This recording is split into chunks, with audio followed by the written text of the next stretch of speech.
Hi, you're with BornHack Radio 102.8 FM. My name is Jenny List, and for the next hour we are looking at the week in Hackaday, and then we are having a few selected pieces from Hackaday.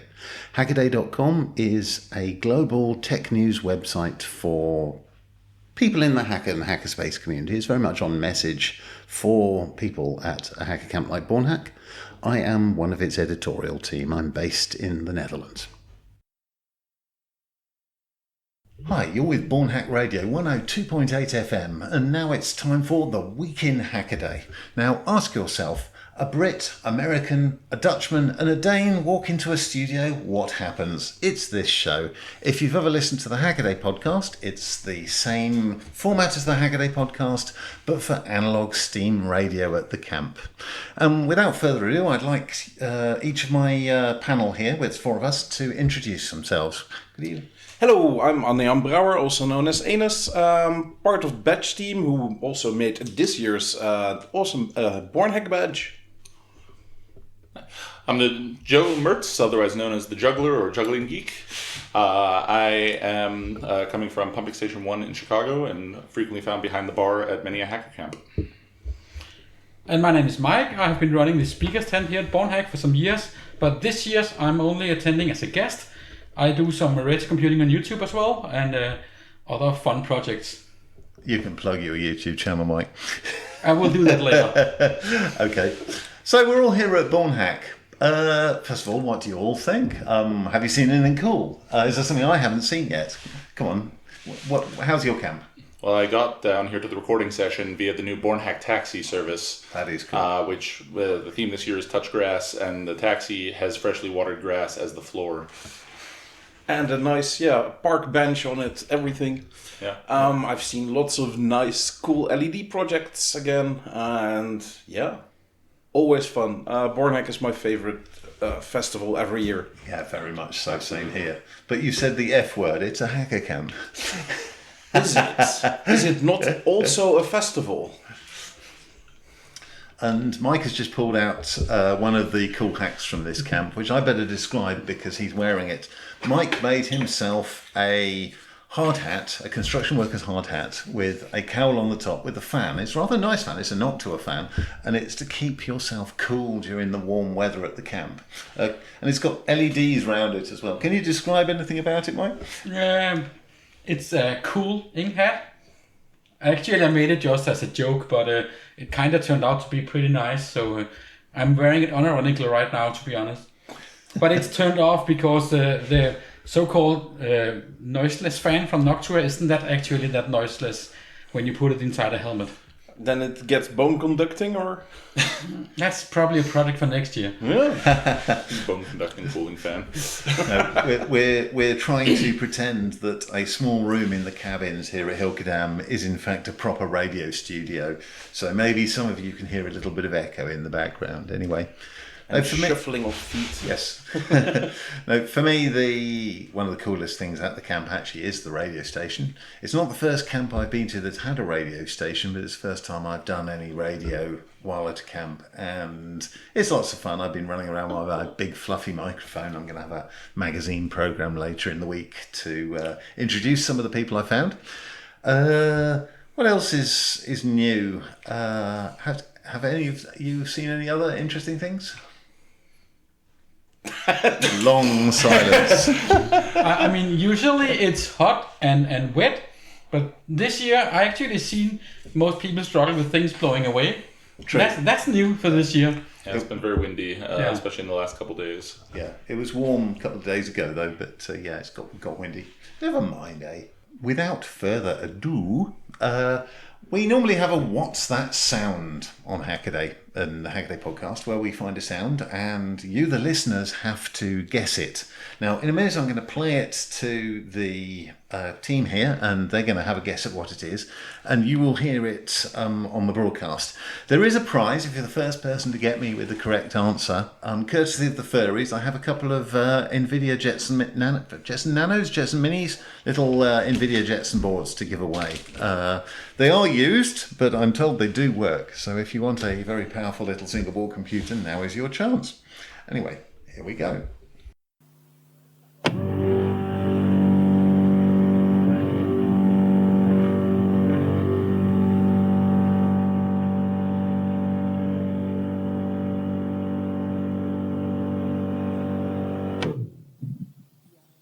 Well, the team all had a guess, and we came up with some very, very entertaining wrong answers, but Joe managed to guess it, which, congratulations, Joe. Sadly, you don't win a prize because you're one of the team.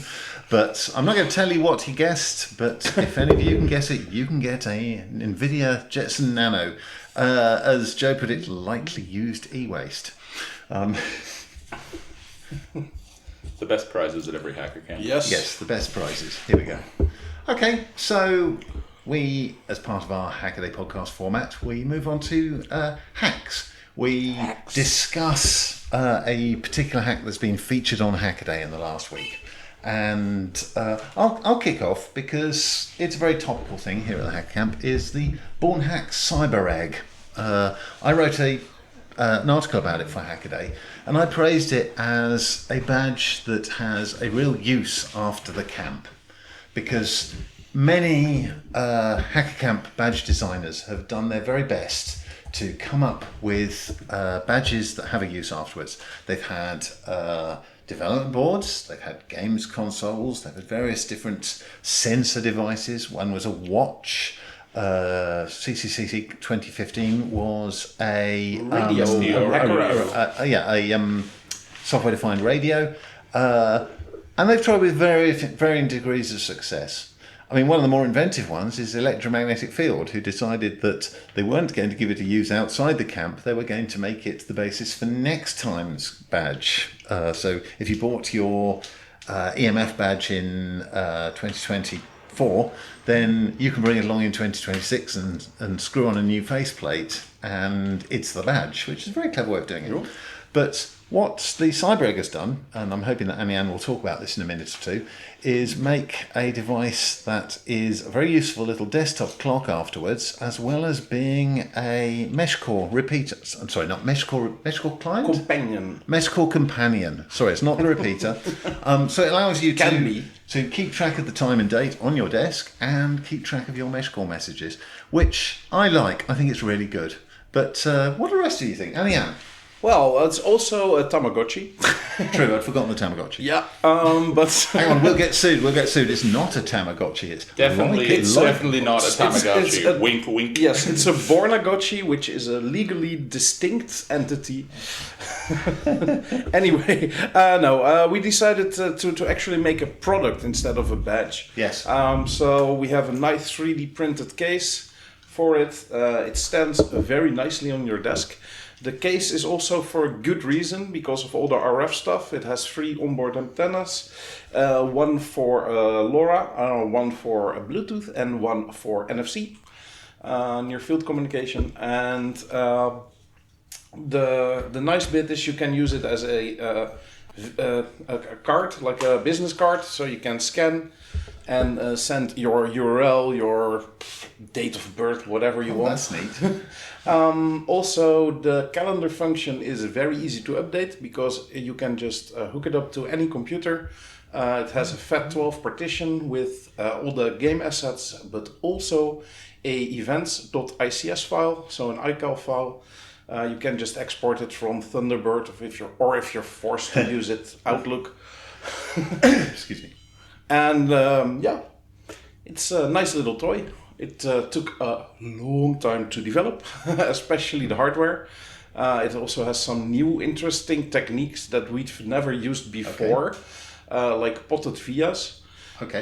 Because the component density is such that we had to have some via stitching under the main processor. And it became flaky and loose when we used the normal way of setting up those vias, because all the solder would just be sucked in them by capillary function. We had to find a way to solve that, and luckily the PCB manufacturers have found a way to solve that. Oh, that's good. And you delivered them working first time on the first day of the camp as well. Day -1, yes. Which is pretty cool. I like that. One of the badge team promises, which we've never filled yet. So yeah. I was part of one of the many people in the sweatshop the day before the camp, bagging them up. So I saw some things behind the scenes. Yeah, it's been fun following along in the badge team Discord channel over the time. watching the development process and actually seeing it as it's a product development life cycle more than just an event badge. This isn't completely unique for most badge development processes. I agree. Yeah, it was really fun. So, has anybody done anything cool for it? Are there any cool hacks? Has anybody written any cool software for it? Someone is making the calendar a lot more functional with a Bluetooth option. So instead of having the Bluetooth used for the Mesh Core Companion, there is some standard for calendar exchange over Bluetooth, and she's implementing that. Oh, that's cool. A couple of Danes have taken the BornHack game and completely uplifted it with a lot of interesting features, so you can overfeed your pet, overstimulate your pet, things like that. Other than that... Any hardware? One of the batch team guys actually had some old project laying around. He made us a ton of keyboards that are I2C. So unfortunately we also made a mistake. So the Quick connector is actually a Quack connector, which has the polarity of power and ground reversed. So you can cook some hardware with it if you just decide to hook it up. But if you swap the red and black in one of the ends of the cable, then you're set, you're safe, and you can use a keyboard to make typing a lot easier. Oh, that's nice. We still have a bunch of them at the HSNL village, so come and find us. My favorite detail from the badge talk was the double mistake that canceled each other out. Yes. The quick connector was miswired, but also the quick connector callout was misspelled on the documentation. So there is a new standard been defined for this badge. Quick, which is quick crossed. Yes. You want a null modem quick cable, I guess. Yes. Any thoughts from you, Mike? I literally just got mine and I literally unboxed it right now. I hope you didn't ruin the recording. Of course not. But it's really nice. I really like the quality of the 3D printed shell. But that's just me being a 3D printing geek. I don't know anything about electronics yet. But it's really nice, and I could imagine myself using it as I would probably move the power plug to the back if I wanted to have it on my desk or something. But it's really nice. I could have it on display at my office or something. Really nice. Yeah, we would have put it on the back if we didn't have a budget of a maximum of I think 12 euros. So that's 90 kroner or something a piece. So yeah, we really had to build to a budget. I mean, I just really think it's pretty. It's really really nice. I do think it succeeded also in the angle you took on the Hackaday article, Jenny, as you did, and the goal of the badge of being reusable afterwards is a goal I've heard many people espouse over the years for many hacker camps and hacker events of all types. And I think time will tell if it actually remains used, but the form factor feels like it'll be comfortable to keep using, sitting on a desk, being a clock, being something. Yeah. And in all those, this is only the second one that I've seen that I think I actually have that. The first being the Flora badge from the last Chaos Camp in 2023 is a badge that's still now almost 4 years on. I pick up a couple times a month and play with and do things on. Yeah, that's true. Since we 3D printed the first test case in February, one has been sitting on my desk at home the whole time. That makes sense. I should, of course, also say that in terms of avoiding e-waste, the badge itself does that, because all these little e-paper displays it's got are actually former price labels from German supermarkets. Nice. I know there was yet another sweatshop where we were cracking them apart and carefully removing the displays, which is another thing. It's actually a two-colour display. You only see it in a few places. It highlights the current day in the calendar in red, but it's red and black e-paper, which is really rather cool. Isn't the beetle there? Isn't that a little bit red in that? Yeah, it does. A bit red? Okay. Yeah. It's a ladybug, so it should be red and black. Oh, that figures, yes. Nice. I was amused when I saw that they did incorporate a recycled product into the badge. Yep. Because when badge team first decided taking over the BornHack project a year ago, as you remember, and one of the early discussions of a possible prototype for this badge was a deck phone badge. Yes. And yes. it was one of the many reasons given to roll out this early on was that it was reliant on recycled hardware, and doing that at scale was going to be too hard. And that seemed to be one of the highest reasons it got vetoed. And ironically, recycled hardware made it into the final badge anyway. Yep. The idea was good, but the availability of those deck modules was just terrible. I believe it's a problem with decks all around. The chips exist, but finding a chip where you can get hold of it and it has a data sheet is virtually impossible. Yeah. Yeah. Okay, well, I think we're all pretty impressed with the badge. Do you have anything to share with us, Joe? The first hack I had to share, looking through the last week in Hackaday articles, was titled "A USB Port by Any Other Color" by Al Williams, where he talks about a doctor, I apologize for the butcher pronunciation, Gok or Gao, not entirely sure how they pronounce their name, who bought a AliExpress generic USB 3.0 hub. And when they got it in their hands, it didn't seem quite right. So before even using it, they decided to tear it apart and do some diagnostics and discover that it was in fact a USB 3 extension cable with a couple very poor quality USB 2.0 hubs bolted onto it. And the only thing that made it USB 3 was the blue in the USB ports claimed. Nice. Which sent me down an interesting deep dive into the full USB spec. And reading about the actual only colors specified, notably the blue is not actually required by the USB spec, only recommended. Yeah. Okay. The only required specifications are in the mini and micro-sized B standards to tell you which flavor they are.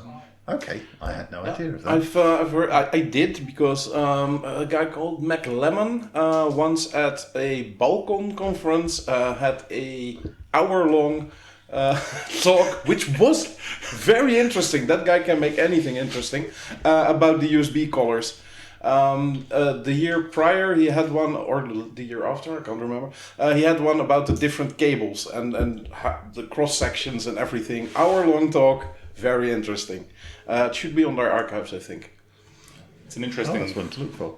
double-edged sword, I thought, also in this article, is a thought I've had a lot lately as more and more things go USB-C, as we discussed earlier before recording. It's amazing for the portability of things. Solving power is easy. On the flip side, I feel like people, non-techies, understand their cables less and less, because it makes sense to you when you can't plug in a cable, oh, okay, I don't have the right cable. But when they can plug in the cable and it's just not built to the full spec or the right spec for what they're trying to do, it is way more confusing to say you have the wrong cable. No, it fits perfectly. What do you mean I have the wrong cable? Yeah, that's true. Yeah. There are so many different types of USB-C cable, it's true. But USB-C has genuinely revolutionised the projects I do because I don't bother with batteries anymore. I just put a USB-C PDM point into it and drop one of my mini battery packs in. Job done. Yeah, that was actually also something interesting I saw here at the camp at the Earl Telecom Village. There was a guy who had a whole lot of retro laptops, like really old, single core Atom, that kind of spec. He removed the batteries from all of them and had a 3D printed replacement thing and added USB PD to them all. So they're that's nice. proper old hardware, but with the convenience of you being able to store them for a long time and directly use them whenever you want. So yeah, that was fun. Oh, that's nice. Let's see.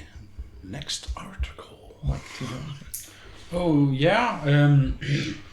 So I in Danish we have a term that's called pineapple in its own juice. Okay. That's in Danish ananas i egen juice, and that's when you have the audacity to speak about yourself and only yourself. Heavens. And I'm gonna do that now. So the article I'm kinda is talking about is the one Jenny made about 2 weeks ago. Yes, something like that, yeah. About me, and that was actually pretty funny because let's go back 6 or 7 years when I started my YouTube channel. I wanted to do really deep dive and advanced articles, videos about retro computing and electronics, and I I worked hard on that for years and only got to around 2,000 subscribers. And if anybody knows anything about that, that's nothing in social media. And then I decided to pivot because what I really want to do is to make stuff and play with electronics and make stuff. So I made the channel making stuff with Mike. And I wanted to like just do something simple and something easy and funny. So I decided to make a funny video where I made a hat with a fan in it. And I didn't expect anything of it. I had 30 subscribers. And I made this hat and I thought, wait, that's actually working. And I was shocked myself that it was working. And then I thought the story was over. And then after a few days, people started commenting on the post being, hey, I'm here from Hackaday. I'm like, what? You're welcome. Then somebody wrote an article, on Hackaday, and suddenly people started showing up. A few days later, the article showed up on MSN.com and Yahoo. And I was like, what? What's happening here? And a few days later, another YouTuber with 1 million subscribers, I think he's called UFD Tech, also took up the post. And in a little over 2 weeks, I got 100 new subscribers, which is a lot for a brand new YouTube channel. Very much so. Yeah. So I struggled for 6 or 7 years, and all I had to do was to make a funny hat. Who would know? So I'm attending BornHack today, and I brought the hat. I'm actually preparing a follow-up video for a few days, where I'm gonna talk a little bit about BornHack and about the whole fact about you never know what people is gonna like. And I just thought that's a funny angle of the story that somebody maybe already know. And literally when I walked from my car to the recording studio here, I was stopped about 6 times by people asking, hey, that's a cool hat. What is it supposed to do? And I'm like, it's not supposed to do anything. It's actually doing something. It's working and keeping my head cool. And everybody thought it was cool. So literally a cool hat. It's Very a cool hat. Cool ink hat. Yeah. Yeah. So for you guys who haven't seen it yet, it's basically a hard hat that you buy for 20 euros on. Mike is holding the hat in front of him. Yeah. It is a yellow construction worker's hat with a black 3D printed chimney on the top with a knob to a fan in it. It's actually dark blue. Okay. And It's dark in the studio. Also has a halo of addressable LEDs all around the top.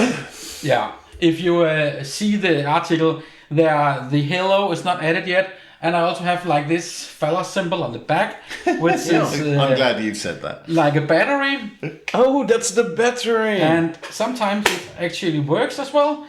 I think the power delivery is struggling or something like that. So I literally got it working yesterday at 3 o'clock in the night, so I'm a little bit tired today. So what is the battery from? Is that a repurposed That's- from a Makita or something? No, that's actually a power bank for a company who makes headlamps. Oh, cool. But it's also just a USB-A power adapter. Nice. And That works. it has a nice round form factor with a little nut on the top, so I can make a slot that will make it go in only one direction. And in the bottom, I just have a USB-A. I got a little bit ashamed when you talked about USB-C because I'm still using USB-A, but it works, and I have now a nice rainbow when I walk around. And who doesn't like that? Well, this conclusively proves the suggestion that Danes wearing hats with horns on was only invented by Hollywood, because here is a Dane wearing a helmet with a fan on it. And LEDs. Don't forget the LEDs. LEDs as Oh, well. and by the way, one of the things that shocked me the most was that I just found a fan in my bin of fans and added it. And that's probably been the most lucky thing ever, because everybody commented, oh, it's a Noctua fan. And I'm just like, what?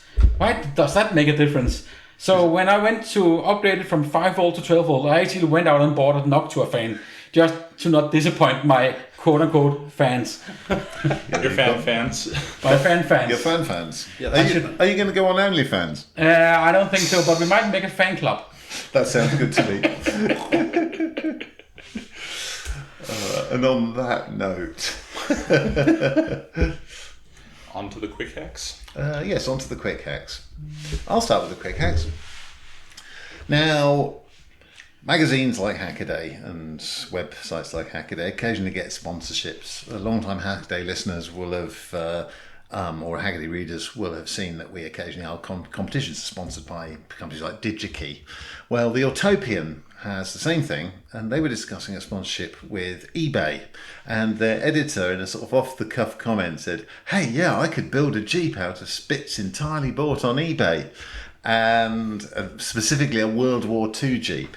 And the eBay marketing people said, "Hey, that's a great idea." And so he found himself actually having to do this. And he penned an immense build thread. Now, if you've ever been into old cars, you will appreciate a lot of it. The cursing, the love, the rust, the oil, the assembling a machine from a pile of junk. And this is what he does. And he claims it is the first World War II Jeep made since 1945. Because, of course, there have been many Jeeps made since 1945.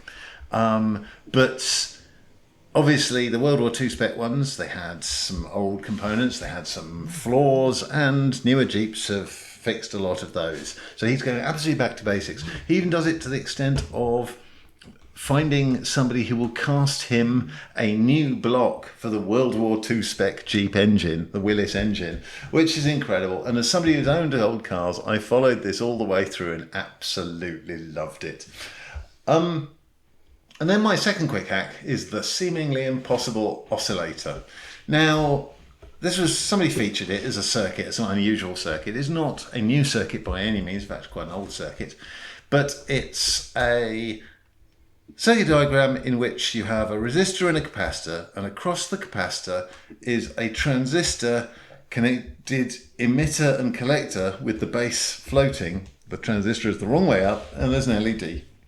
And this thing oscillates, and it just looks like it shouldn't.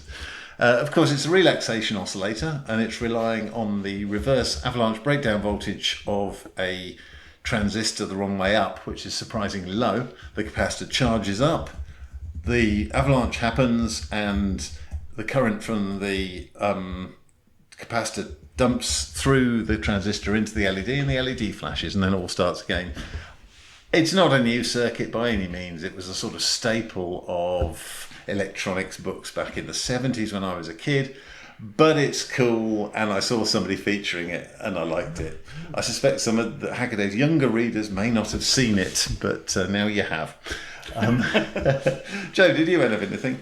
Yeah, I had two quick hacks. Both of them are projects that I discovered this week on Hackaday and have immediately decided I need some of and emptied my wallet a bit more.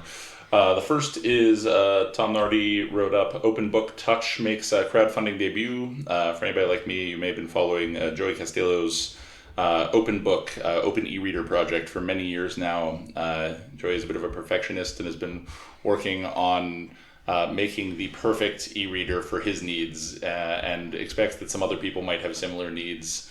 I saw the last generation at last year's Hackaday Super Conference, and he was hoping to make it on Crowd Supply eventually once he had it perfected, but had no idea when because he wanted to have it perfect before he got there, and that has finally happened in the last 2 weeks. As of recording, it has also successfully funded at 107% of its goal, and I expect will go much higher than that before the campaign is over. So it's a open source ESP-based ebook reader that also has a touchscreen and has a whole bunch of optimizations for reading books and doing nothing else.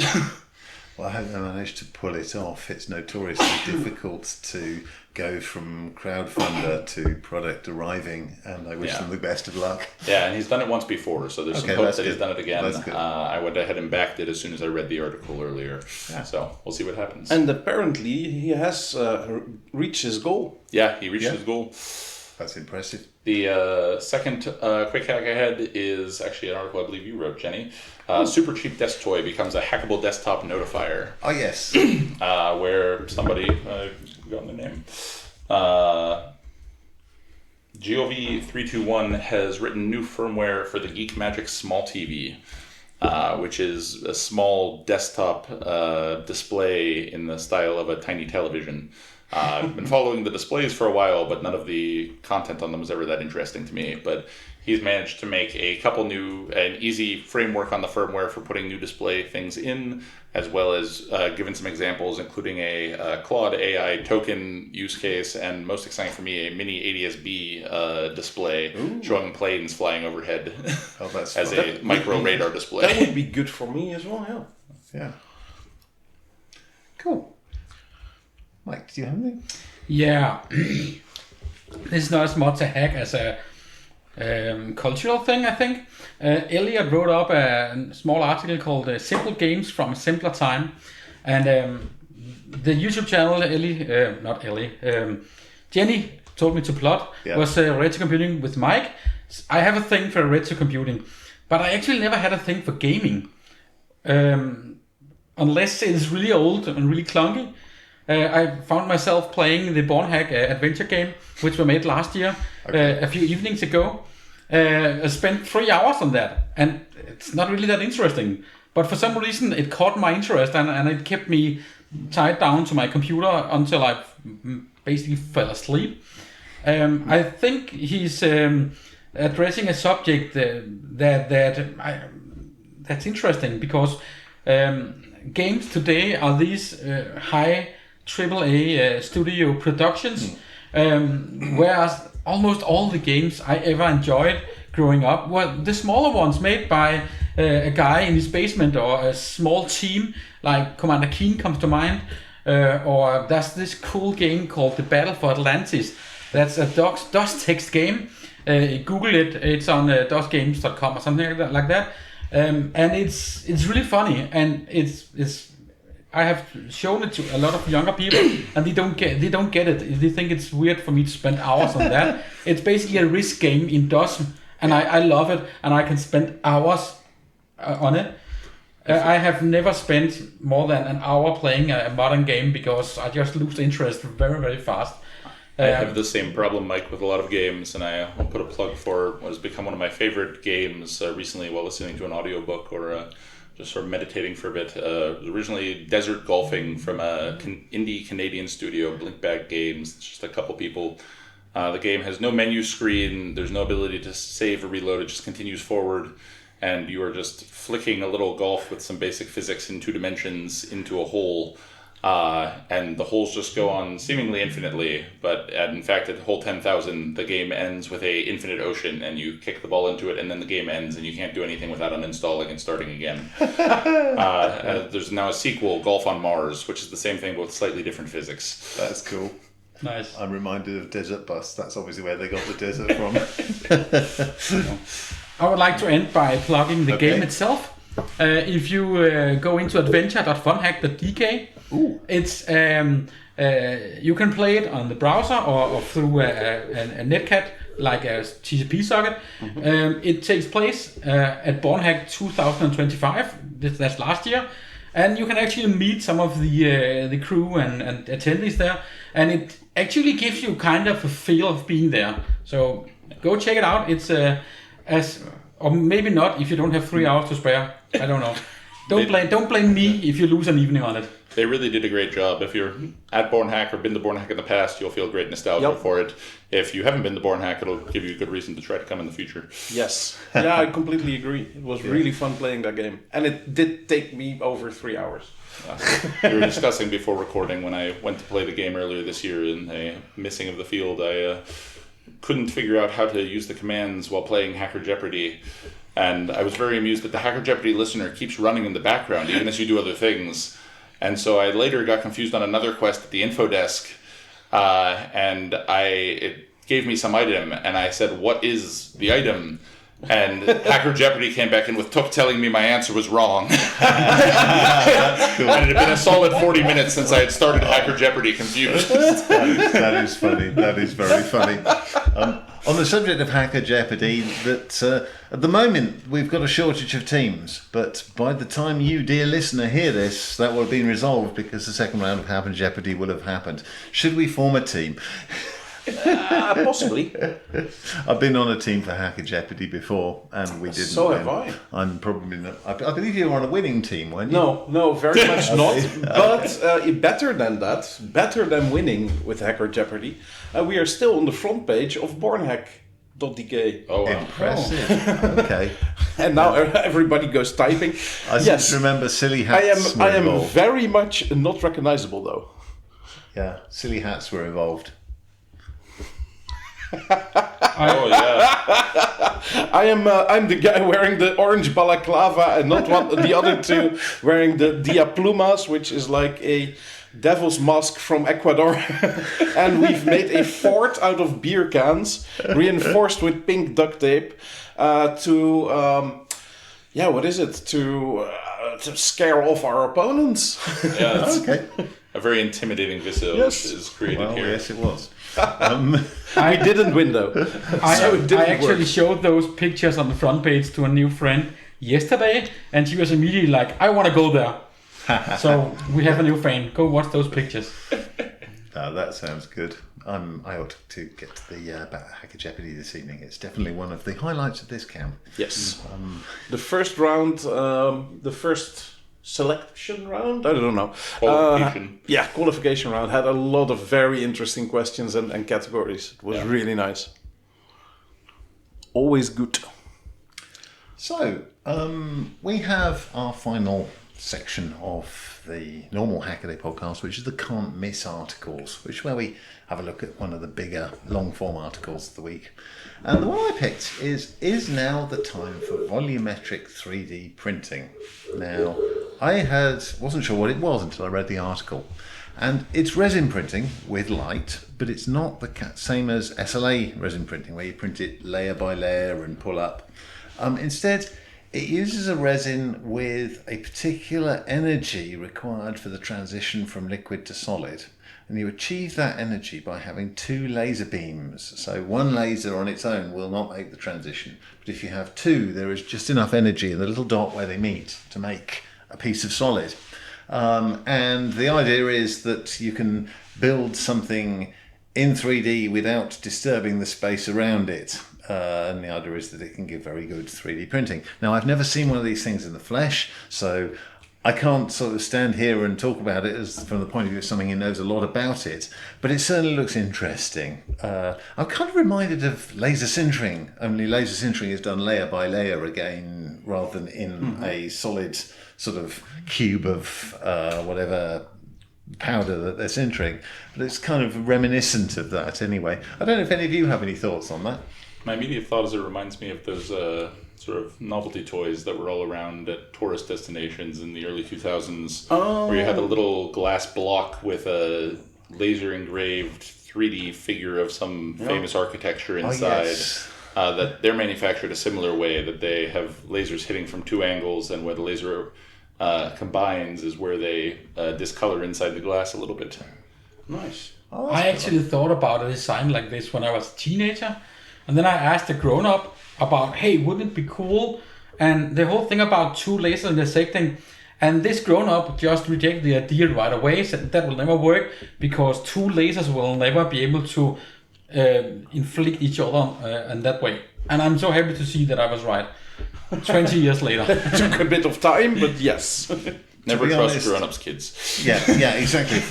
When they say something can't be done, yes, Yeah. I completely agree. Probably most people in our hacker sphere have teenage experiences of coming up with some really cool idea, only for some adults to sort of steamroller all over it. So, ha ha ha, we're in better jobs than you now. So I'm actually thinking this could be pretty fast because you don't need to move anything. Yes. And you would probably be able to speed it up by just adding more power and moving the laser faster. So that I think it has potential to be, and you could add multiple lasers. Yes. Yeah. So you could that could probably actually be like extremely That's fast. what I was thinking also. If you do multiple lasers, if you can imagine sort of like the old school way of doing like grids of LEDs, you could have matrix of them go on so multiple points are being sintered all at the same time by making sure the lasers intersect in the right spots. That's interesting. No, I Maybe look some forward to super see goods. one of these. I'm sure there will be one or other within the sort of hacker price range before too long, and I'm sure The trouble is, Hackaday would love to review all these things for you, but we have a strict policy that we don't accept free review stuff. I think there's probably one exception to that. We've been given the next board from Raspberry Pi a few times. But if we accepted sort of free review stuff, we would be showered with sort of almighty amounts of amazing stuff from China, and we would be expected to give good reviews. They gave us a 3D printer. It's amazing, which of course we don't, because we want you to trust our reviews. So except in a very, very small number of cases, like the Raspberry Pi ones, if we review it, we bought it. And of course, so we can't always run out and buy the latest and greatest fancy printer.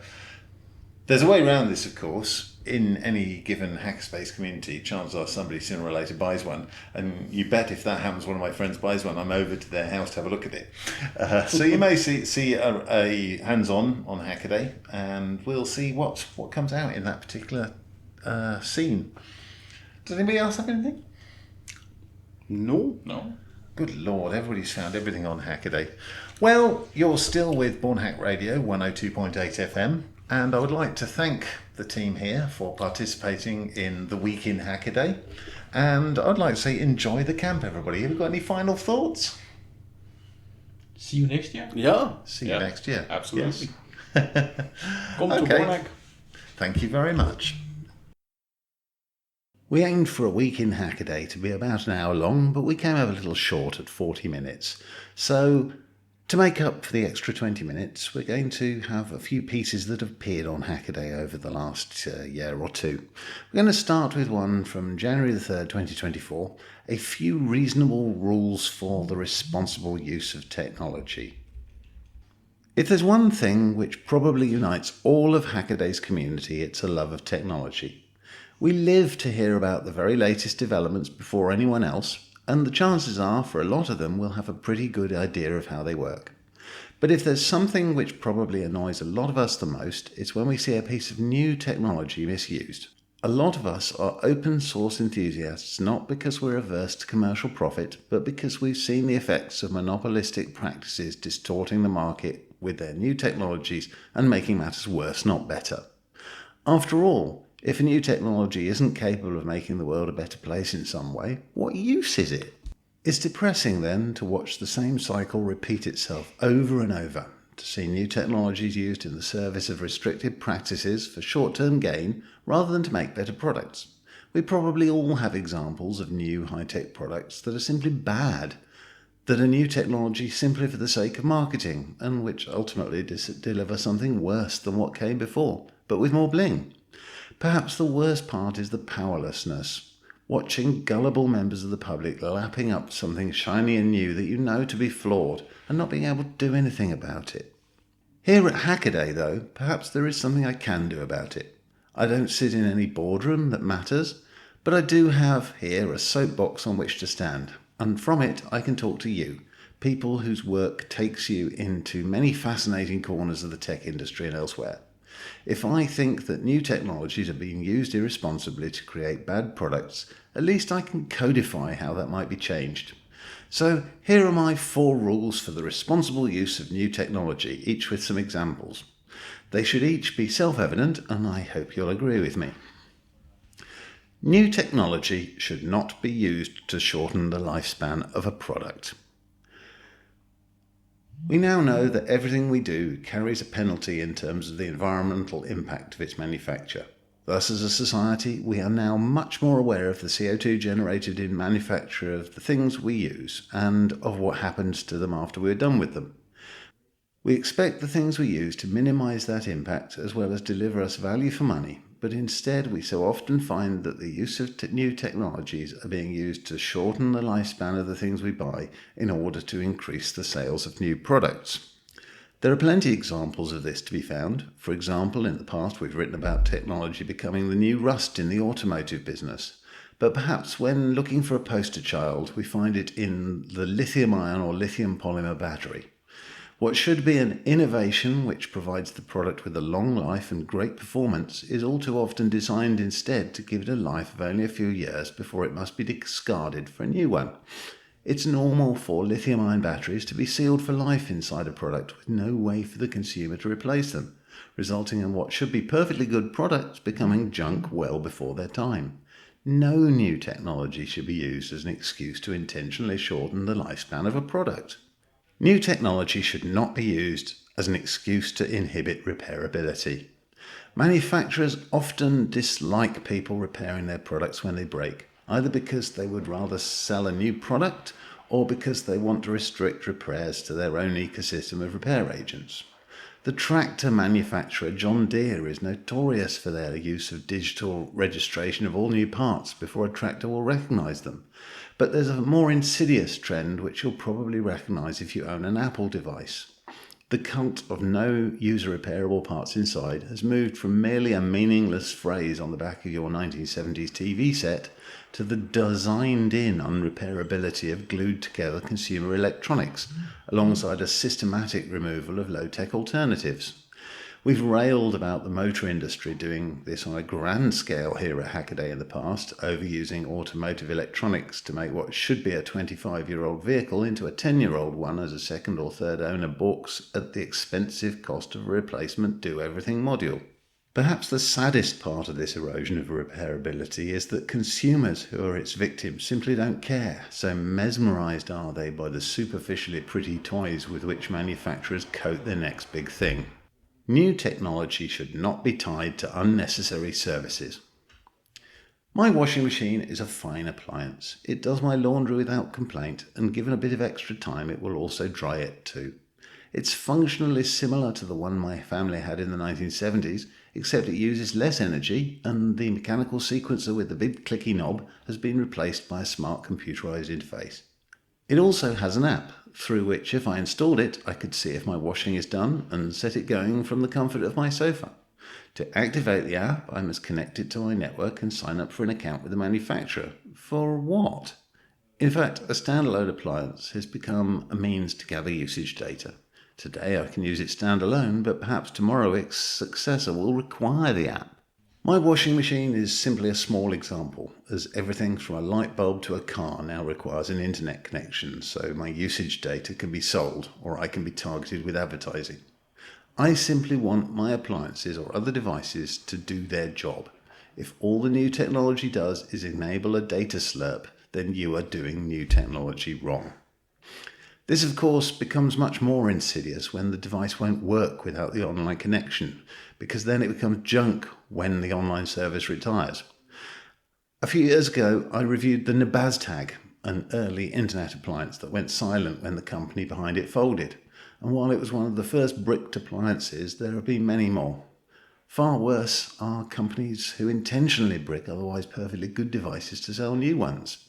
While it's one thing for an older phone to simply become outdated, it's another entirely for Sonos to intentionally disable their older products. New technology should not be detrimental to the planet. It's safe to say that over the coming century, one of the greatest challenges ever to hit humanity will unfold further, as we will have to manage the effects of climate change. We're living now with the after effects of technology from decades ago, and our kids and older selves will in turn live with the effects of technology we have now. It's no longer the preserve of wild-eyed environmentalists to talk about the dangers of harmful practices. It should be front and centre for every engineer as they design something, what its environmental impact will be. Unfortunately, this is in conflict with the commercial motivation to sell more products. Thus, we all too frequently see new technologies with less concern for environmental impact than they should have. In a way, this paragraph has the most overlap with all the previous ones because they all point towards things which extend the life of a product, but it goes beyond that into the world of software. Two of the biggest hype centres of the last years have been cryptocurrencies and generative AI, both of which are certainly interesting, but should they come at the expense of using more power than Argentina? If your new technology wastes energy on an industrial scale, yet again, you are doing it wrong. So there you have it. Apply these rules to everything you design and use them to inform your purchasing choices. Demand better use of technology and say no to exploitative garbage.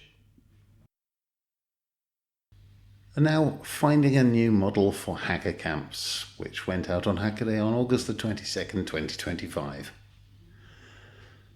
A couple of decades ago now, several things happened which gave life to our world and made it what it has become. Hackerspaces proliferated, giving what was previously dispersed a physical focus.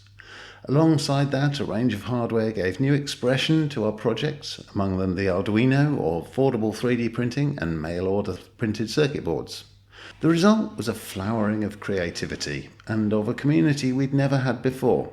Visiting another city could come with a while spent in their hackerspace, and from that newfound community blossomed a fresh wave of events. The older hacker camps expanded and morphed in character to become more exciting showcases for our expression, and new events sprang up alongside them. The 2010s provided me and my friends with some of the most formative experiences of our lives, and we're guessing that among those of you listening to this piece, there will be plenty who also found their people. And then came COVID. Something that sticks in my mind when thinking about the COVID pandemic is a British news pundit from March 2020 saying that nothing will be quite the same as before once the pandemic was over. In our community, this came home to me after 2022 when the first large European hacker camps made a return. They were awesome in their own way, but somehow sterile. It's as though something was missing. Since then, we've had a few more summers spent trailing across the continent to hang out and drink Club Mate in the sun. And while we commend the respective augurs for creating some great experiences, finding that spark can still be elusive. Hanging out with some of my friends around a European hackerspace barbecue before we headed home recently, we tried to put our finger exactly on where the problem lay. Perhaps the most stinging criticism we arrived at was that our larger events seem inexorably to be morphing into festivals. It's partly found on the field itself, and we find events holding music stages, but also in the attendees. Where a decade or more ago people were coming with their cool hacks to be the event, now an increasing number of people are coming as spectators just to see the event. This no doubt reflects changing fashions in a world where festival attendance is no longer solely for a hardcore of music fans, but its effect has been to slowly turn fields of vibrant villages where the real fun happened into fields of tents with a few bright spots among them, and the attendees gravitating towards a central core where increasingly the spectacle is put on for them. The other chief gripe was around the eternal tussle in our community between technology and activism. Hackers have always been activists. If you doubt that, take a read of Hackaday's coverage of privacy issues.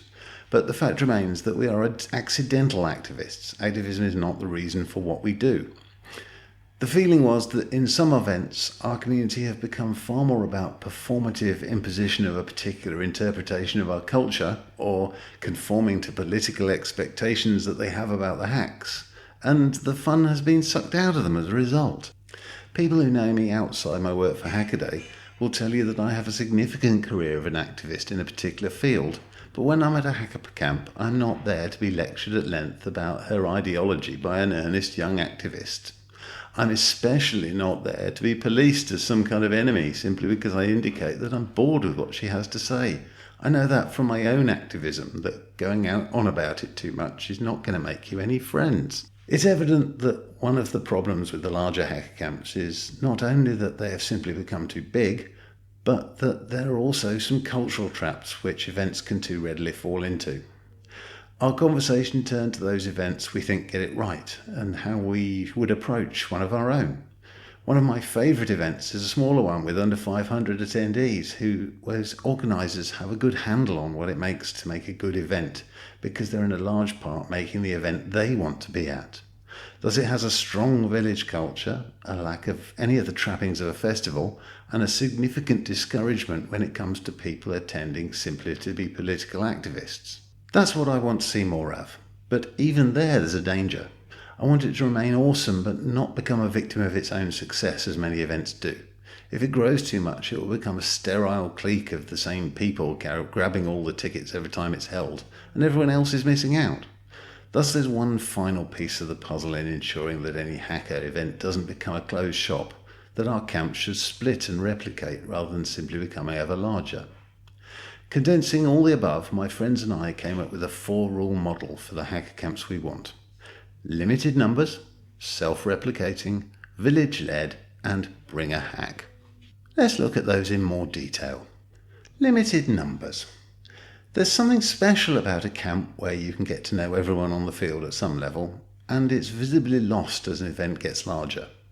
We had differing views about the ideal size of a small camp, with some people suggesting up to 500 people, but I have good reasons for putting forward 100 people as an ideal with a hard limit at 150. To be fair, I wrote this a year ago, so maybe twice that, 200, 300 might be a better way to put it. But the smaller camp is, the less work there is for its auger, and by my observation, putting on a camp for over 500 is still quite a lot of effort. 150 to 300 people may sound small, but small camps work. There's also the advantage that staying small ducks under some red tape requirements. Self-replicating. As an event becomes more popular and fills up, that clique effect becomes a problem. So these events should be self-replicating. When that attendee limit is reached, it's time to repeat the formula and set up another event somewhere else. Far enough away to not be in direct competition, but near enough to be accessible. The figure we picked out of the air for Europe was 200 kilometres, or around 120 miles, because a couple of hours' drive is not insurmountable, but hardly on your doorstep. This would eventually create a diverse archipelago of small related events, with some attendees going to more than one. Success should be measured in how many child events are spawned, not in how many people attend. Village-led. The strength of a hacker camp lies in its villages, yet larger camps increasingly provide all the fun centrally and starve the villages. The formula for a small camp should have the auger providing the field, hygiene facilities, power, internet, and nothing else, with the villagers making the camp. Need a talk track? Organise one in your village. Want a bar to hang out and drink Club Mate at? Be the bar village. It's your camp, so make it. Bring a hack. An event I wish I was in a position to attend is the Wasteland Weekend, a post-apocalyptic festival in the Californian desert. Famously, you will be denied entry to Wasteland if you aren't post-apocalyptic enough, or if you deem post-apocalyptic to be merely cosplaying a character from a film franchise. The organisers restrict entry to the people who match their vision of the event, so of course all would-be attendees make an effort to follow their rules. It's an idea that works here. If you want to be part of a hacker camp, bring a hack, a project, something you make or do, and anything, and I mean anything, that will enhance the event and make it awesome. What that is up to you, but bringing it ensures that you're not merely a spectator. With those 4 ingredients, my friends and I think being part of the hacker and maker community can become fun again. Get all your friends and their friends, hire a complete camping site for a weekend outside the school holidays, turn up and enjoy yourself. A bunch of Europeans are going to make good on this and give it a try before releasing a detailed version of the formula to others to try too. Maybe we'll see you again next summer. Well, if you've enjoyed the last hour of programming, then I hope you'll enjoy what I've coming up on Tuesday. I'm doing a magazine program called Jenny's Half Hour, in which I've been wandering around the camp trying to find interesting people and interesting things to do, interviews to make, things to commentate on, interesting sounds in the background. I've even tried to commentate on the pixel flood, which was a lot of fun. It's my exploration of the camp, just to see what is about there and to give a flavour of the camp for people both at the camp and hopefully elsewhere when I put the audio up somewhere else. So tune in on Tuesday for Jenny's Half Hour. It's my magazine program and my tribute to this hacker camp. Meanwhile, you can find my output on YouTube. I have 2 channels. I have one under my own name, Jenny List, and I also have Jenny with a Camera, which is my rail fanning, travelling around Europe with an Interrail ticket and filming trains. So if you want to see more of my output, have a look for those 2 YouTube channels. Thank you very much. Thank you all for listening to A Week in Hackaday. I've been Jenny List, and you're with BornHack Radio 102.8 FM. Now, everybody, enjoy the camp.